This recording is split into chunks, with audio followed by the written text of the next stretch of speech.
Everyone, my name is Haley, and today I'm presenting on John Locke. John Locke was born in 1632 and died in 1704. He was influenced by Aristotle, Plato, and more. He was also an English philosopher. He studied at Westminster School, Christ Church, and University of Oxford. He got his bachelor's degree in 1656 and his master's in 1658. Locke had friends that were nobles in the government and also highly respected scholars. With that being said, he also had a friend, the Earl, that was tried for treason but was acquitted in 1679.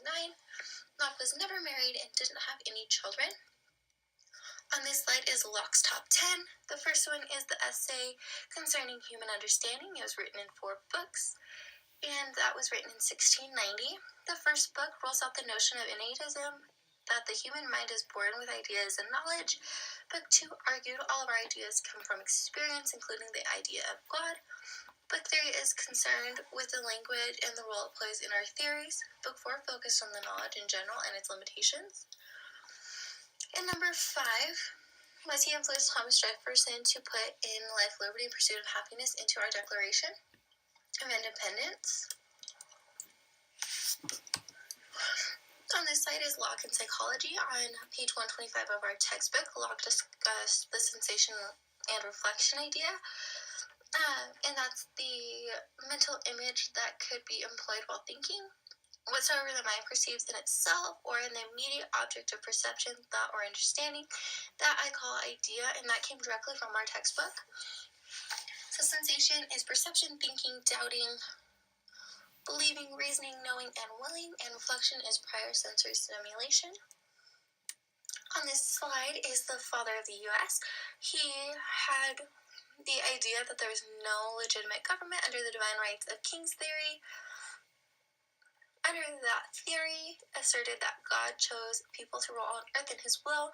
Therefore, whoever the monarch was chosen, he was chosen by God, and if someone decided to criticize the ruler, that they were challenging God himself. Locke became a founding father of the U.S. because he believed that the power to govern was obtained from the permission of the people. He thought the purpose of the government was to protect the natural rights given to people when they were born, which is life, liberty, and property. And if the government didn't protect those rights, the citizens had the right and maybe even the obligation, to overflow the government. So basically that is why it's so important to vote, is we get to decide who is going to rule for us in DC, who gets to make the decisions for us, and hopefully we make the right decisions in our eyes. And then on this slide you can see that I put a little sneak peek of what the Declaration of Independence transcripts are. And both of those websites that I used for this, all of this information is in the bottom left corner. On this very last slide is a quote by John Locke. New opinions are always suspected and usually opposed without any other reason but because they're not common. I like this quote because I think it's very true to us, that you are always challenged for your opinions, but it's totally fine to have opinions because they're yours and everybody is allowed to think differently, and we wouldn't be unique or individuals if we all thought the same. Thanks for watching, guys.